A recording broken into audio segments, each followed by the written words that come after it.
मैं जा रहा हूं, ये स्टोरी आप ध्यान से सुनिए। একটা দুপুরবেলা, খুব শান্ত দুপুর। সেই শান্ত দুপুরে সবকিছু স্বাভাবিক, শুধু একটা জায়গায় একটা বিরাট অস্বাভাবিকতা। একটা হসপিটালে একটা পেশেন্ট আসে। পেশেন্টের বয়স 35 বছর, এবং সেই 35 বছরের যে যুবক, সেই যুবককে নিয়ে এসেছে তার স্ত্রী এবং তার সাথে একটা ছোট বাচ্চা। এবং যখনই অ্যাম্বুলেন্স থেকে ওই যুবককে স্ট্রেচারে করে নামানো হলো, ওই ভদ্রমহিলা প্রায় খুব জোর শাউটিং আওয়াজ করতে করতে ঢুকলেন। এবং দেখা গেল হসপিটালে আগে থেকে ইনফরমেশন ছিল, হসপিটালের স্টাফেরও প্রচণ্ড তাড়াতাড়ি, খুব দ্রুততার সঙ্গে সেই পেশেন্টকে নিয়ে তারা অপারেশন থিয়েটারের দিকে দৌড়াতে লাগলো। এবং তার পিছনে পিছনে যেই ভদ্রমহিলা এবং তার বাচ্চাটা দৌড়ে দৌড়ে দৌড়ে দৌড়ে দৌড়ে দৌড়ে আসছে।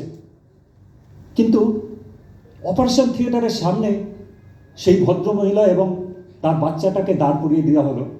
বললো, আপনারা এখানেই দাঁড়ান, একটু ওয়েট করুন, আমরা আপনাকে খবর দেবো সময় মতো, আপনারা প্লিজ ওখানে বসুন। এবং সঙ্গে সঙ্গে ওখানে ওই হসপিটালে আগে থেকে ইনফরমেশন থাকার জন্য ডাক্তাররাও রেডি ছিলেন। ডাক্তাররাও একদম পুরো টিম রেডি ছিলেন, 2-3 জন ডাক্তারের। তার মধ্যে সব থেকে বড় যে ডাক্তার, সেই বড় ডাক্তার সঙ্গে সঙ্গে সেই ভদ্রলোককে, সেই যুবককে একদম অপারেশন থিয়েটারের যে টেবিল, সেখানের মধ্যে নিয়ে গেলেন এবং তার চেক আপ করতে লাগলেন। আস্তে আস্তে সময় যাচ্ছে, আর বাইরে ওই ভদ্রমহিলার যে শ্বাস প্রশ্বাস আরও বাড়ছে, আরও সে ভাবছে কী হবে কী হবে। তার বাচ্চাটা মাকে জিজ্ঞাসা করছে, বাবা কী হয়েছে, এই মা কী হয়েছে বাবার, মা কী হয়েছে বাবা, বাবা ওরকম করছিল কেন। এই ঘটনাটা ঘটতে ঘটতে 1 ঘন্টা চলে গেল। কিন্তু আলটিমেটলি যে ডাক্তাররা ওকে ঠিক করার চেষ্টা করছিল, সেই ডাক্তাররা বুঝলেন যে ওই যুবক 35 বছরের তরতাজা প্রাণকে আর বাঁচানো যাবে না। আলটিমেটলি সেই যুবক মারা গেলেন। ওই হসপিটালের নিয়ম অনুযায়ী ওই ডাক্তারকে ফেস করতে হবে ওই ভদ্রমহিলাকে, তার পরিবারের লোকজনকে, যে তাকে গিয়ে বলতে হবে যে দেখুন, আমরা অনেক চেষ্টা করেছি, কিন্তু জানেন আমরা পারলাম। আলটিমেটলি ঘটনাটা যেটা ঘটলো, ওই ডাক্তারকে যেহেতু বলতে হবে, সেই ডাক্তার যখন ওই অপারেশন থিয়েটারের দরজাটা খুলে বেরোতে যাচ্ছে, তার মনে হচ্ছে ওই অপারেশন থিয়েটারের দরজাটা একটা লোহার দরজা, ওই দরজাটাকে আমি ভেদ করে যাব, খুলে যাব কি করে, ওদের সামনে ফেস করবো কি করে। আলটিমেটলি যেটা করার সেটা তো করতেই হলো। অপারেশন থিয়েটারের দরজাটা খুললেন এবং চোখ পড়ল সামনেই ওই ভদ্রমহিলা দাঁড়িয়ে আছে, এবং ওই বাচ্চাটাও তার পাশেই দাঁড়িয়ে আছে। তার মুখের দিকে তাকিয়ে সেই ডাক্তার ভদ্রলোক আর কিছু বলতে পারলেন না, বাচ্চাটাকে জড়িয়ে ধরলেন, উনিও কেঁদে ফেললেন। এইরকম ঘটনা আপনাদের জীবনে বহু দেখেছেন, আর এই ঘটনাগুলো আজকের দিনে অনেক স্বাভাবিক হয়ে উঠছে দিনের পর দিন। আজকে যার সাথে আমি কথাগুলো বলবো, যার সঙ্গে কথা দিয়ে এইগুলো আপনাদের জানাবো যে এইটা কতটা ডেঞ্জারাস জিনিসগুলো আপনারা কত সহজে এইটাকে মিট আপ করতে পারেন, কাটিয়ে উঠতে পারেন, সে আর কেউ না, আমার গুরু, যার হাত ধরে আমি নিউট্রিশন সম্পর্কে আজকে বহু বছর থেকে ধরে তার কাছ থেকে শিখছি। Please help me welcome with a sound applause mister Debashis Chakraborty on stage. Thank you Abhijit. So আজকের যে টপিক ফার্স্ট হচ্ছে যে আজকে সত্যি সত্যি আমাদের হেলথ কনসিয়াস হওয়ার দরকার কেন হয়ে পড়েছে। 3টে কারণ। এই 3টে প্রশ্নের আপনি নিজেকে চিন্তা করে উত্তর দিন। আপনি কলকাতা শহরে থাকেন, আপনি সকাল থেকে রাত অবধি নিঃশ্বাস নিচ্ছেন। এই যে নিঃশ্বাসটা নিচ্ছেন, এই যেন কথা বলছি, তখন ব্রিদিং ইন ব্রিদিং আউট চলছে। আজ থেকে 50 বছর আগে আপনার গ্র্যান্ডফাদার যে কোয়ালিটি অফ এয়ার পেত, সেটা কি আজকে আপনি পাচ্ছেন? কাদের জন্য উত্তরটা হ্যাঁ আর কাদের জন্য না? নাম্বার 1। নাম্বার 2, যাদের বয়স এখানে 40+ বা 45+, তারা কারা একদম ছোটবেলায় যখন তাদের 4 বছর 5 বছর বয়স ছিল, তারা মিনারেল ওয়াটারের বোতল দেখেছেন এবং জল কেনা দেখেছেন বা ওয়াটার ফিল্টার দেখেছেন? একটু হাত তুলবেন। আজ থেকে 40-50 বছর আগে আমরা কারা এই ঘরে যারা ওই এজে আছেন, বাড়িতে ওয়াটার ফিল্টার ছিল এবং ওয়াটার ফিল্টারের জল খেতেন? একটু হাত তুলবেন। তাহলে 50 বছরে কি হয়ে গেল যে আজকে আমরা দোকানে গিয়ে দুটো মিষ্টি খেয়ে দোকান থেকে 1 গ্লাস জল খেতে পারি না? জলের কি হয়ে গেল? নাম্বার 3, খাবার, ফুড। যে খাবার আমরা খাচ্ছি সকাল থেকে রাত অবধি, সেই খাবারে যে পুষ্টিটা থাকা উচিত, অনেক ডাক্তারবাবু আজকাল আবার দেখছি বিভিন্ন রকম সোশ্যাল মিডিয়াতে করছে, এখনো কিছু এরকম ধারণা, যে ধারণাটা হচ্ছে এরকম যে সকাল থেকে রাত অবধি ডাল তরকারি ভাত যা যা আমরা খাই তার থেকেই পুষ্টি পেয়ে যাচ্ছি। আপনার কি মনে হয় যে জলটা খাচ্ছি সেটা যদি 50 বছর আগে যেরকম ছিল আজকে নেই, যে হাওয়াটা নিচ্ছি সেটা 50 বছর আগে যেটা ছিল সেটা নেই, তাহলে ফুড কি করে সেই কোয়ালিটি থাকতে পারে যেটা 50 বছর আগে ছিল, যেটা আজকে নেই? বুঝতে পারছেন কেন আমাদের হেলথ কনসিয়াস হওয়া দরকার? আজকে আমরা 50 বছর আগে আপনি গ্রামের বাড়িতে ছিলেন, গ্রামের বাড়িতে ইলেকট্রিসিটি ছিল না, আপনার দাদু কখনো ইলেকট্রিক শক খাননি, তাই বলে আজকে কি আপনি প্লাগে দুটো আঙুল গুজে বসে থাকবেন? Just think of it.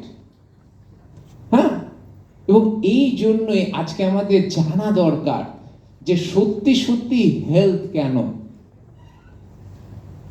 কালকে একজনের সাথে কথা বলছিলাম যে কলকাতার বনেদি বাড়িতে, আপনারা পুরনো, এটা উত্তম মঞ্চ, শ্রদ্ধেয় উত্তম কুমারের হলে দাঁড়িয়ে আজকে আমরা কথা বলছি, ওনার তৈরি ওরকম অনেক সিনেমা আমরা দেখেছি যেখানে বনেদি বাড়ি মানে তাদের একজন ফ্যামিলি ফিজিশিয়ান ছিল। বাড়িতে যদি একটু জ্বর হতো, একটু সর্দি কাশি হতো, ওই ডাক্তারবাবুকে ডাকা হতো, তিনি বাড়িতে এসে চিকিৎসা করতেন এবং সেরকম মেজর কিছু হলে তখন পেশেন্ট হসপিটালাইজড হচ্ছে, যেটা এখনো আছে কলকাতার প্রচুর বনেদি ফ্যামিলিতে, এখনো এরকম হাউস ফিজিশিয়ান আছে, ফ্যামিলি ডক্টর বলা হয় তাদেরকে। আজকে তার থেকেও বেশি প্রয়োজন হয়ে গেছে প্রত্যেকটা ফ্যামিলির লার্নেড হেলথ কোচ, কারণ হেলথ কোচরা আপনাকে জানাবে যে কি করে আজকের পৃথিবীতে আপনি 70-80 বছর অবধি মেডিসিন ফ্রি লাইফ লিড করতে পারেন। So are you excited? And over to Abhijit. Life span এবং health span. Now what is life span? একজন মানুষ সে 80 বছর বেঁচেছে, 78 বছর বয়সে অল্প স্বল্প শরীর খারাপ আরম্ভ হয়েছে, কিছু ওষুধপত্র চলেছে, ওষুধপত্র চলার পরে লাস্ট কিছুদিন আরও বেশি ভুগেছেন এবং তিনি মারা গেছেন। আবার আরেকজন মানুষ 80 বছর বেঁচেছেন, 45-এ ডায়াবেটিস, 50-এ একটু প্রেশার, তারপরে 52-তে স্পন্ডিলাইটিস, 58-তে বুক ধড়ফড়, তারপরে হালকা ব্লকেজ, 65-তে হালকা স্ট্রোক, একটা দিকে প্যারালিসিস, বেঁচে আছেন। 1993 টাকার পার মান্থ ওষুধ খেতে হয় এবং আলটিমেট 80 বছর বয়সে মারা গেছেন। কোন জীবনটা চান? যদি সেটা চান তাহলে আপনাকে বুঝতে হবে যে লাইফ স্প্যান আর হেলথ স্প্যান কি। আজকের দিনে আমরা ওষুধের জোরে এতদিন বেঁচে আছি, আমাদের লাইফ স্প্যান অনেক বেড়ে গেছে, কিন্তু কিভাবে বাঁচছি? এইভাবেই কি আমরা বাঁচতে চাই? বুঝেছেন? কিন্তু দেখুন আমরা কত সহজে একটা ভুল করে ফেলি। আমরা সবাই জানি যে একটা কথা, ব্রেক ফাস্ট সারা রাত ঘুমোলেন, শরীরের ভিতরে অনেক কাজপত্র হলো, অনেক কিছু গড়া, অনেক কিছু ভাঙা হলো, শরীরে অনেক নিউট্রিশনের প্রয়োজন হলো, সেগুলো সাপ্লাই হলো। শরীর তখন চাইছে কিছু। আপনি সকালে 5টায় উঠেছেন, বাচ্চাকে রেডি করেছেন, তারপরে কি করেছেন? পুজো করেছেন, তারপরে হাজব্যান্ডের খাবার তৈরি করে দিয়েছেন, তাকে ইয়েতে পাঠিয়েছেন, তারপরে খাচ্ছেন কটায়? 10টা। 10টা 10:30টার আগে কি করে খাবো বলুন? কারণ এই কাজগুলো তো আমাকে করতেই হবে। ব্রেকফাস্ট করার কথা ঘুম থেকে ওঠার 1 ঘন্টার মধ্যে, আপনি করছেন 5 ঘন্টা 5.5 ঘন্টা পর। ডু ইউ থিঙ্ক আপনার শরীরটা খুব ভালো থাকবে? মর্নিং নিউট্রিশন ইজ দ্য কি ওয়ার্ড আজকের দিনে আমাদের ভালো থাকার জন্য। তো শুনে নিই যে আলটিমেট মর্নিং নিউট্রিশনের প্র্যাকটিক্যালি মানে এবং কি করে সেটাকে আমাদের ম্যানেজ করতে হয়। Please help me welcome Debashis. So morning nutrition, সকালে আমাদের যে হিউম্যান বডি, আমাদের যে শরীর, সেটা একটা ক্লক ফলো করে, একটা ঘড়িকে ফলো করে। এটা আজ থেকে না, যবে থেকে এই বিবর্তনের পর থেকে আমরা আস্তে আস্তে আছে সেই বাদর থেকে বনমানুষ, বনমানুষ থেকে মানুষ, সেই নিয়ান্ডারথাল আমল থেকে আজকে আমরা মডার্ন যুগের যে মানুষ, তাতেও আমরা কিন্তু সেই ক্লকটা কে ফলো করা দরকার, যেটাকে বলা হয় সার্কেডিয়ান রিদম। এইবার এইটাকে অনেকে বলে বডি ক্লক। এবার এই যে বডি ক্লক, এই বডি ক্লকটা কি বলছে? বডি ক্লকটা বলছে যে আমরা আমাদের এই যে কমপ্লিকেটেড মেশিন, এটা হচ্ছে পৃথিবীর সব থেকে কস্টলি মেশিন, এই হিউম্যান বডি। কিছু সায়েন্টিস্ট বহু বছর আগে এই মেশিনটার কস্টিং করতে গিয়ে কয়েক বিলিয়ন ডলার অবধি গিয়ে তারপর আর কস্টিং করতে পারেনি, এতটাই কস্টলি মেশিন। তো এরকম একটা কস্টলি মেশিন, যে মেশিনটাকে যদি সুস্থ রাখতে হয়, তাহলে আপনাকে জানতে হবে যে সকালে আমাদের এই যে সূর্যোদয় হচ্ছে এবং সূর্য অস্ত হচ্ছে, এটার সাথে কিন্তু আমাদের শরীরের সমস্ত খাওয়া দাওয়াটা ঠিক অ্যালাইন করতে হবে, এবং সেইটাকেই বলছে সার্কেডিয়ান রিদমকে ফলো করে খাওয়া। এবং সেইভাবে খেলেই কিন্তু খাবারটা শরীরে লাগবে, এবং তখন কিন্তু আপনি সত্যি সত্যি সেই আস্তে আস্তে ধীরে ধীরে আপনার শরীরের সমস্ত ফাংশনগুলো ঠিক হবে, এবং আস্তে আস্তে আপনি মেডিসিন ফ্রি লাইফের দিকে এগিয়ে যেতে পারবেন। এবং সেইখানেই আসছে ফার্স্ট, যেটা এই অভিজিৎ বলছিল, ব্রেকফাস্ট। অর্থাৎ রাত্রিবেলা আপনি যখন ডিনার করছেন, অবশ্যই সেটা চেষ্টা করবেন আর্লি, 8টা 8:30টার মধ্যে। এবং পরের দিন সকালবেলা আপনি যখন খাচ্ছেন, মোটামুটি 8 থেকে 10 বা 12 ঘন্টার একটা গ্যাপ, তারপর আমরা খাচ্ছি। আজকাল ইন্টারমিটেড ফাস্টিং এর কনসেপ্ট এসছে, সেই জায়গায় আমি যাচ্ছি না। কিন্তু নিয়ম যেটা, যে বায়োলজিক্যাল ক্লক ফলো করা, সেটা হচ্ছে কি, যে সূর্য উদয়ের 2 ঘন্টার মধ্যে, সূর্য ওঠার 2 ঘন্টার মধ্যে you should go for a breakfast. অর্থাৎ, এবং সেই সময় বডির নিউট্রিশন রিকোয়ারমেন্টটা হাইয়েস্ট থাকে। অর্থাৎ যে ম্যাক্রোনিউট্রিয়েন্ট এবং মাইক্রোনিউট্রিয়েন্ট, যেটা আমাদের বডিকে চালানোর মেইন ফুয়েল, সেই ফুয়েলটার রিকোয়ারমেন্ট হাইয়েস্ট থাকে হচ্ছে সকালবেলা। এবং সেই রিকোয়ারমেন্টটাকে ফলো করা যায় যদি আমি প্রপার মর্নিং নিউট্রিশন নেন। এই জন্যই সেই পুরনো কথাটা চালু ছিল, ব্রেকফাস্ট হবে রাজার মতো, লাঞ্চ হবে প্রজার মতো, এবং ডিনার হবে ভিখারির মতো। বুঝতে পেরেছেন? তো রাজার মতো ব্রেকফাস্ট মানে হচ্ছে ক্যালোরি ডেন্স ফুড নয়, যে আমি সকালবেলা উঠে কতগুলো ব্রেড অমলেট খেয়ে নিলাম, বা কতগুলো এমনি মানে রুটি তরকারি খেয়ে নিলাম, হ্যাঁ, বা আগে একটু কচুরি খেয়ে নিলাম। ক্যালোরি ডেন্স ফুড না, খাবারটা হবে নিউট্রিয়েন্ট ডেন্স। আপনাকে দেখতে হবে যে সকালে আপনি যে মর্নিং নিউট্রিশনটা নিচ্ছেন, সেখানে আপনি প্রোটিন যেন ম্যাক্সিমাম থাকে, আপনার কার্বস থাকবে, কিন্তু সেখানে থাকবে কমপ্লেক্স কার্বোহাইড্রেট। আপনি কি সত্যি সত্যি কমপ্লেক্স কার্বোহাইড্রেট খাচ্ছেন না রিফাইন্ড খাচ্ছেন? এখন যেখানে সেই মিলেটের কনসেপ্টটা এসেছে, যে মিলেট খাওয়ার কথা কেন বলা হচ্ছে, কারণ কমপ্লেক্স কার্বোহাইড্রেট এবং গ্লুটেন ফ্রি। বুঝতে পারছেন? তাহলে প্রোটিন হলো, কমপ্লেক্স কার্বোহাইড্রেট হলো, হ্যাঁ, তার সাথে আপনাকে দিতে হবে essential fatty acid, omega 3, omega 6, তাহলে প্রোটিন, কার্ব, ফ্যাট হয়ে গেল, এবং তার সাথে আপনার ভিটামিনস এবং মিনারেলস, মাইক্রোনিউট্রিয়েন্ট, এই কমপ্লিট ব্যাপারটা সকালবেলা আপনি যদি খান, আপনার বডি এত ভালো ফাংশন করবে যে এখনকার দিনের যে লাইফস্টাইল ডিজিজগুলো, হ্যাঁ, প্রেশার, সুগার থেকে আপ টু ক্যান্সার অবধি, সেগুলো আপনি অনেক অংশে অ্যাভয়েড করতে পারবেন। So that's the important of morning nutrition. And over to Abhijit. আগে ছোটবেলায় বা অনেক বড় অবস্থাতেও যখন রাত হয়ে যেত কাজ করতে করতে, রাত হওয়াটা এটা খুব স্বাভাবিক আমার জন্য ছিল। রাত্রি 11টা তো খুব স্বাভাবিক খাবার সময়, রাত্রি 12টাও কোনো সময়, বা কোনো জায়গায় গেছি সেখানে যখন অনেক বন্ধু বলছে না এত রাত হয়ে গেছে ভাই এখন আর খাবো না, আমি বলতাম দূর, আমার কোনো প্রবলেম নেই, আমি সব সময় খাই, আমি যে কোনো সময় খেলে আমার কোনো প্রবলেম হয় না। সুতরাং আমি খেয়ে নিতাম, যত রাতে হোক, রাতে 2টো হলেও খেতাম, কোনো প্রবলেম নেই। আবার তারপর সকাল অ্যাজ ইউজুয়াল সকালে উঠে যেরকম যা করছি। কিন্তু জানেন এখন আর করি না। করি না কেন? আমাকে বলতো পুজো কর, বা পুজো, ভগবানকে বিশ্বাস করা, ইয়ে কর। আমার মনে আসতো কেন করবো? সেরকমভাবেই ওই ইয়ের মতো যে রাতে কেন খাবো না, এর অ্যান্সারটা আমাকে কেউ দেয়নি। যখন এই মর্নিং নিউট্রিশনের মতো কোনো একটা প্রোগ্রামে, আমি হেলথ প্রোগ্রামে ঢুকলাম, আমাকে বললো কেন খেতে নেই রাতে।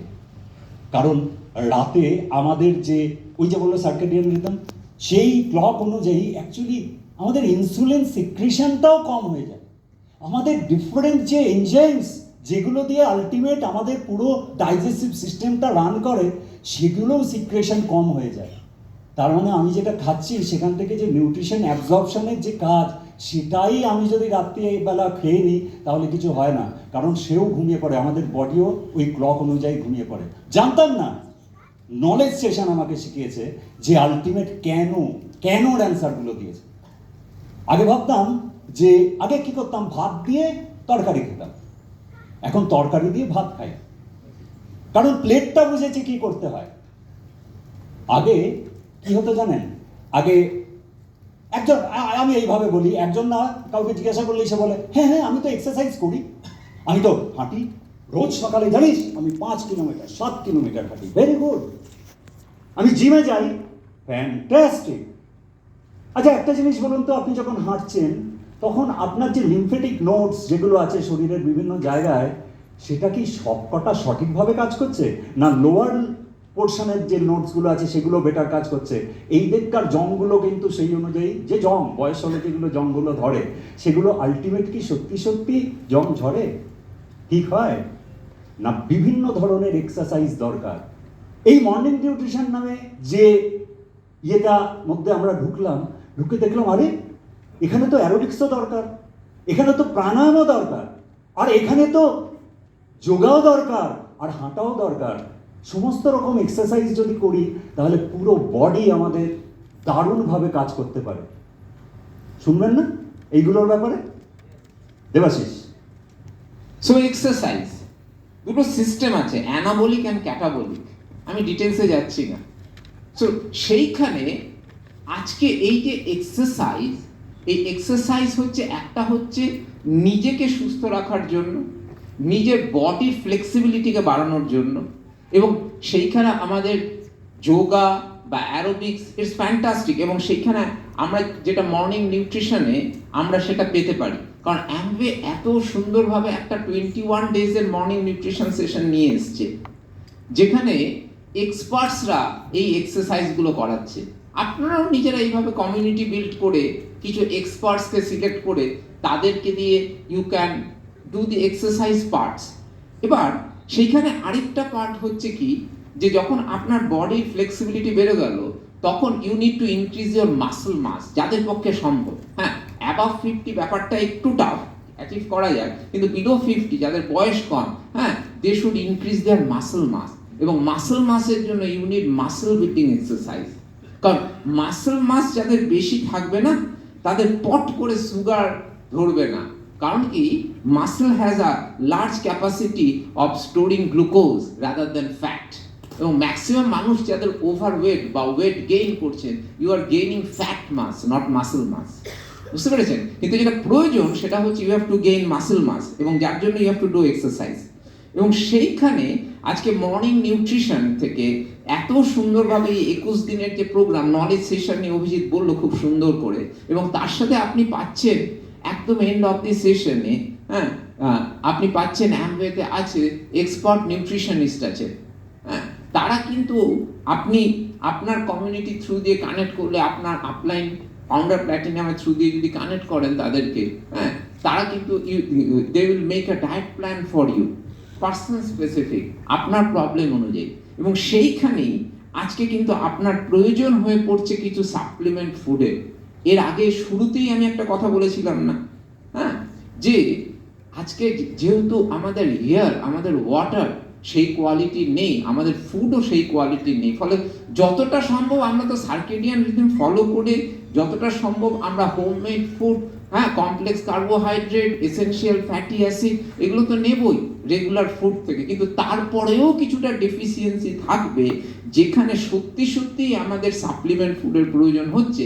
এবং সেখানে we have number 1 brand in the world, নিউট্রালাইট with us, number 1 brand, হ্যাঁ, 90 বছরের পুরনো ব্র্যান্ড, এবং টপ ক্লাস সায়েন্টিস্ট, মানে পৃথিবীতে কোনো ব্র্যান্ডে মনে হয় এত সায়েন্টিস্ট আর এত পেটেন্ট নেই যে ব্র্যান্ডটা নিউট্রালাইটের আছে।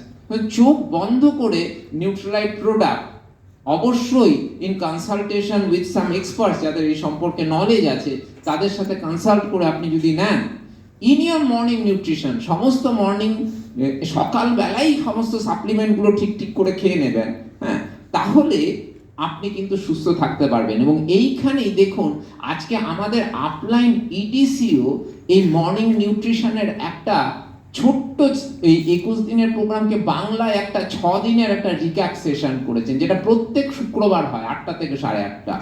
সেখানে আপনি নিজে আসতে পারেন, আপনার বিভিন্ন বন্ধু বান্ধব, আপনার পরিচিত মানুষ, তাদেরকে সেই সেশনে নিয়ে আসতে পারেন, এবং এই সেই নলেজ সেশনের ভেতর দিয়ে তারা কিন্তু সব কিছু জানতে পারছে। এবং তারপর তারা যদি এই কমিউনিটিতে রেগুলার এক্সারসাইজ করে, এবং রাত্রিবেলা শোয়ার আগে মেডিটেশন। কেন এটা প্রয়োজন? কারণ মেডিটেশন কি করছে, আপনার স্ট্রেস লেভেল, আপনার অ্যাংজাইটি লেভেলকে কন্ট্রোল করতে দারুণভাবে হেল্প করছে। কারণ 80% ইন্ডিয়ানসরা এখন স্ট্রেস এবং অ্যাংজাইটিতে ভুগছে, জানেন? ভারতবর্ষের চিন্তাটা দেখুন, more than 80% Indians high stress and anxiety, এবং সেইখানে উই নিড মেডিটেশন। এবং মেডিটেশন করে আপনি ঘুমোতে চলে যান।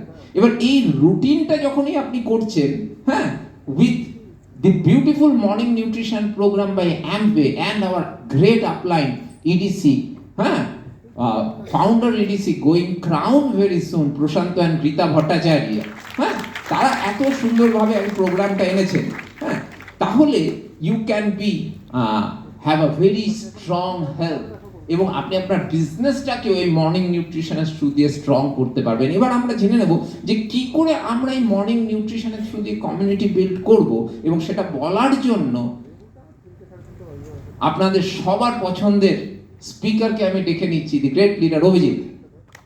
আচ্ছা, ধরা যাক ক্রিকেটে T20তেও নাম্বার ওয়ান ওয়ার্ল্ডের মধ্যে, আর 50 ওভারেও নাম্বার 1, আর টেস্টেও নাম্বার 1 ইন্ডিয়ার টিম। কেমন লাগবে? হাততালি দেবেন? ওকে।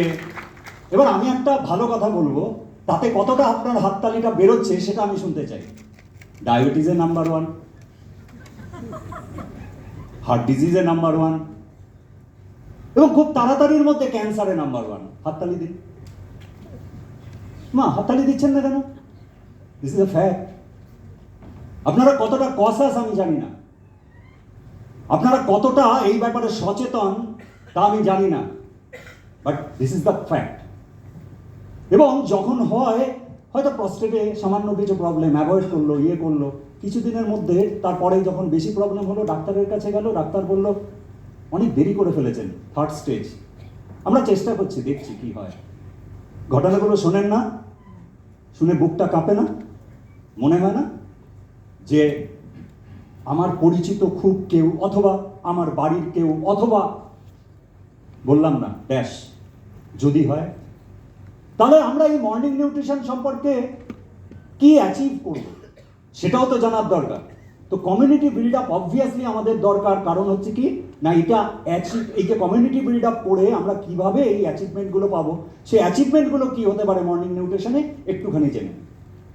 সো অ্যাচিভমেন্ট কি? অ্যাচিভমেন্ট হতে পারে যে যখন আপনি এই কমিউনিটি বিল্ড করছেন, অর্থাৎ আপনি নিজে এই মর্নিং নিউট্রিশনে পার্টিসিপেট করেছেন, খুব ভালো করে নলেজ নিয়েছেন, টোটালি ফলো করছেন, রেগুলার এক্সারসাইজ করছেন, মর্নিং নিউট্রিশনটা ফলো করছেন, সকালে আপনার ম্যাক্রো এবং মাইক্রো নিউট্রিয়েন্টকে কমপ্লিট করছেন অ্যালং উইথ সাপ্লিমেন্ট ফুড, রাত্রেবেলা মেডিটেশন করছেন, নিজের একটা গুড ফিলিং তৈরি হচ্ছে, সেটা আপনি আপনার টিমের ছেলে মেয়েদের বলছেন, টিমের সবাইকে বলছেন, আপনি টিমের বাইরে যত আপনার প্রসপেক্টস আছে, হ্যাঁ, তাদেরকে বলছেন, এবং তাদেরকে নিয়ে হই হই করে আপনি একটা কমিউনিটি তৈরি করলেন, এবং তারা যখন এই টোটাল এই মর্নিং নিউট্রিশনের প্রোগ্রামের ভেতর চলে এলো, তখন যেটা হলো সেটা হচ্ছে যে প্রত্যেকটা প্রসপেক্টস, হ্যাঁ, তারা কিন্তু এই নিউট্রিলাইট প্রোডাক্টগুলো ইউজ করছে, ফলে অ্যাম্পে খুব সুন্দরভাবে বাস্কেটস তৈরি করে দিচ্ছে।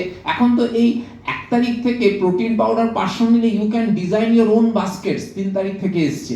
সো সেইভাবে আপনি যখন বাস্কেটের থ্রু দিয়ে আপনার কাস্টমারদের ওই নিউট্রিশন প্রোডাক্ট সাপ্লিমেন্টসগুলো দিচ্ছেন, হ্যাঁ, তারা কিছু নিউট্রিপাক্স পাচ্ছে, ফলে তারা হ্যাপি। যে যেরকম ক্রেডিট কার্ডে আমরা পারচেজ করলে পয়েন্টস হয় এবং পরবর্তীকালে সেই পয়েন্টসগুলোকে রিডিম করে আমরা বিভিন্ন রকম প্রোডাক্ট কিনতে পারি, নিউট্রিপাক্সটা অনেকটা সেরকম।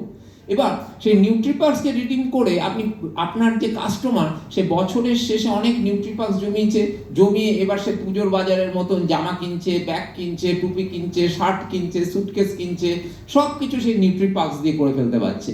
তাহলে আপনার কাস্টমার হ্যাপি এবং সে নিজেও হেলদি আছে এবং ফিট আছে, এবং সেইখান থেকে আপনার যে মানে টিমমেটস, তার 100 পিবিটা স্টেডি হচ্ছে। যখন সে 100 পিবিটা স্টেডি হচ্ছে, তখন আজকের এই যুগে সে এসএসআই পাচ্ছে, সে পার মান্থ 3000 টাকার একটা স্টেডি ইনকাম পাচ্ছে উইদাউট অ্যাচিভিং আ পি, এবং সেইখান থেকে সে পরের স্টেজে চলে যাচ্ছে, হ্যাঁ, বিএফআই বিবিআই স্টেজে, যেখানে গিয়ে, হ্যাঁ, সে ওটিসি পাচ্ছে, ওয়ান টাইম ক্যাশ অ্যাওয়ার্ড। বুঝতে পারছেন তো, মানে বিজনেসটা দারুণভাবে গ্রো করছে। ফলে আপনি যখন কমিউনিটি বিল্ড করছেন, সেই কমিউনিটিতে আপনারাও আসছেন, আপনার কাস্টমাররাও আসছে, সকালবেলা একসাথে সবাই মিলে যোগা করছেন, হয়তো অ্যারোবিক্স ক্লাস করছেন, কখনো মাসল বিল্ডিং এর ক্লাস করছেন, সেটা কখনো অনলাইনে হচ্ছে বাড়িতে বসে জুমের মাধ্যমে সকালবেলা, কখনো হয়তো অফলাইনে সানডেতে আপনার এক জায়গায় গেট টুগেদার করে করছেন, এবং অনলাইন অফলাইন দুরকমভাবেই সবার সাথে একটা দারুণ রিলেশন তৈরি হচ্ছে, এবং হই হই করে এই কমিউনিটি বিল্ড করে আপনি বিজনেসটা করে এগিয়ে যাচ্ছেন। এবার এটা কি করে সাপোর্ট করব সেটা একটু জেনে নিই অভিজিতের কাছ থেকে। সবই তো বুঝলাম, করবো, কমিউনিটি বিল্ড আপ করতে হবে, এই করতে হবে, সেই করতে হবে, সবই তো করলাম, কিন্তু লোককে বলছি, লোককে শুনছে না। লোকে বলে এবং বলে যে হ্যাঁ সত্যি এটা দরকার, খুব দরকার, কিন্তু না, হচ্ছে না। আমি কয়েকটা কোশ্চেন বলছি, একটুখানি করে দেখবেন তো ওই মানুষগুলোকে যাদের সঙ্গে আপনি কথা বলতে চাইছেন। কোশ্চেনগুলো এরকমভাবে করবেন, কথাবার্তা বলতে বলতে। আচ্ছা, একটা জিনিস বলো তো, যে তুমি কোনটাকে বেশি ইম্পর্টেন্স দেবে? আমি যদি বলি তোমার শরীর স্বাস্থ্য বেশি ইম্পর্টেন্ট নাকি টাকা পয়সা বেশি ইম্পর্টেন্ট, কি বলবে? শরীর স্বাস্থ্য না টাকা পয়সা? শরীর স্বাস্থ্য। পিস করে আওয়াজ আসছে, শরীর স্বাস্থ্য। আচ্ছা, ভেরি গুড, শরীর স্বাস্থ্য বেশি ইম্পর্টেন্ট। আচ্ছা, একটা জিনিস তুমি বলো, যে টাকা পয়সা রোজগার করাটা জন্য তুমি সারা দিনে এই যে 1440 মিনিট পাচ্ছ, এই 1440 মিনিটের মধ্যে কতটা সময় তুমি টাকা রোজগার করার জন্য দাও? আলটিমেট একজন কি বলবে বলুন? কতক্ষণ? 7 থেকে 8 ঘন্টা, রাইট? এরপরে আমি যদি জিজ্ঞাসা করি তাকে যে আচ্ছা, শরীর স্বাস্থ্য তো বেশি ইম্পর্টেন্ট বললে না, তাহলে তুমি শরীর স্বাস্থ্যের জন্য কতটা টাইম দাও বলুন? অ্যান্সারটা কি বেরোচ্ছে ভিতর থেকে? 7 থেকে 8 ঘন্টা টাকা পয়সা, যেটা কম ইম্পর্টেন্ট। অথচ শরীর স্বাস্থ্য ফ্রিতে পেয়েছেন না, ফ্রিতে পেয়ে গেছেন, তো সেই জন্য ওর ইম্পর্টেন্স কই? 1440 মিনিটও তো ফ্রিতে পেয়েছেন, সেই জন্য ওর ইম্পর্টেন্স নেই। সেই জন্য আর শরীরের প্রতি সময় দেওয়ার কথা আমাদের আর মনে থাকে না। যখন ডাক্তার বলে আপনি যদি না হাঁটেন আপনি মারা যাবেন, তখন না দৌড়াতে দৌড়াতে সকালবেলা ঘুম ভাঙে কি ভাঙে না? তখন না হাঁটতে ইচ্ছা করে, কারণ মরে যাব তো, মরতে তো চাই না। রাইট আর রং? এই কোশ্চেনগুলো করবেন।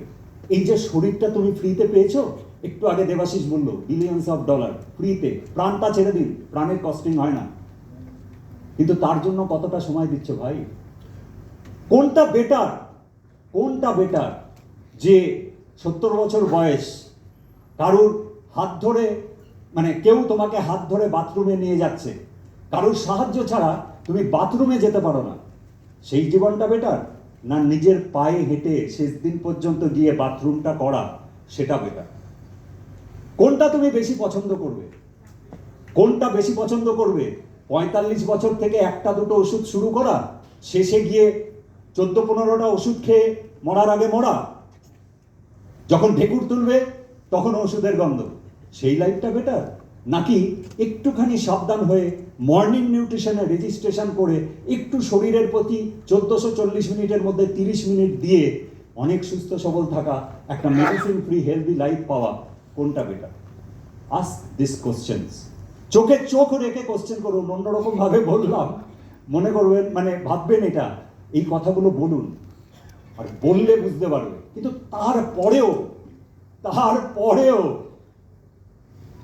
অনেকজন আপনার সঙ্গে আসবে, অনেকজন ছেড়ে যাবে, কিন্তু সেই যে মানুষগুলো এলো তাদের কি করে আমরা রিটেন করাবো, তাদেরকে কিভাবে সাপোর্ট করব যাতে তারা শেষ দিন পর্যন্ত বেটার থাকে? একটু দেবাশিসের থেকে শুনি। তাদেরকে সাপোর্ট করার জন্য জাস্ট একটা জিনিস আপনাকে তাদের কাছে ক্লিয়ার করতে হবে, যে জাস্ট অভিজিৎ যে কথাটা যদি বললো, যে জীবনের শেষ দিন অবধি কারোর ওপর ডিপেন্ডেন্ট না হয়ে আপনারা কি বাথরুম করতে চান? কারোর ওপর ডিপেন্ডেন্ট না হয়, না লাস্ট 2 বছর বিছনায় শুয়ে আছেন, আপনাকে কেউ সেবা করছে আর ভাবছে এই বুড়োটা আর বুড়িটা কবে মানে যাবে আর পুরো পরিবারটা বাঁচবে, সেই রকম লাইফ চান। আপনার কলকাতার ওপর 4টে বাড়ি আছে, 2খানা গাড়ি আছে, কিন্তু আপনি বেড রিডেন, বা আপনি সারাদিনে 7টা 8টা 10টা মেডিসিন খেয়ে বেঁচে আছেন। আপনি তো কোনো বাড়িটাকেই ভোগ করতে পারছেন না, আপনি তো জীবনটাকেই এনজয় করতে পারছেন না। তাহলে টাকা পয়সা বাড়ি গাড়ি বানানোর থেকেও সবার আগে এই কস্টলি মেশিনটাই ইনভেস্ট করা, এই মাইন্ডসেটটা সবার আগে তৈরি হওয়া দরকার, যে we have to invest on health. তো আপনারা কি একসাথে বলতে পারি যে সত্যি সত্যি we have to invest on health, we have to invest on health, we have to invest on health, এবং সেইখানে আমাদেরকে we have to invest on quality water, we have to invest on exercise, on breathing exercise. আমরা মাত্র 30% of the lungs capacity use করে থাকি, so we have to do breathing exercise, এবং সেইখানে we have to invest on supplements food, we have to invest on what, organic food. এই সমস্ত ইনভেস্টমেন্টগুলো আমাদেরকে করতে হবে to keep this complicated machine healthy and fit. Are you with me? Yes. So again we have to invest on health together. Ami আর Abhijit, are you with me? We have to invest on health. We have to invest on health. We have to invest on health. Back to host. শেষ করব, just a minute. যে মানুষটার কথা বলে আজকে সেশনটা শুরু করেছিলাম, এই মানুষটা হয়তো আপনার আশেপাশেই আছে। এই বিবিজিবি টিমের একজন সক্রিয় সদস্য হিসেবে আমি সবাইকে আজকে বলবো, এখানে বসে বুকে হাত দিয়ে একটা অঙ্গীকার করে যান সেই মানুষগুলোকে এবং নিজেকে এবং আমার পরিবারের এবং আমার আত্মীয় স্বজনের সবাইকে এই মর্নিং নিউট্রিশন নিয়ে আমরা বলবো, এবং বলে তাদের জীবনে অ্যাটলিস্ট ওই রকম কোনো দিন যাতে না আসে সেটার জন্য আমরা সক্রিয়ভাবে চেষ্টা করে যাব। Right? Okay, thank you and over two.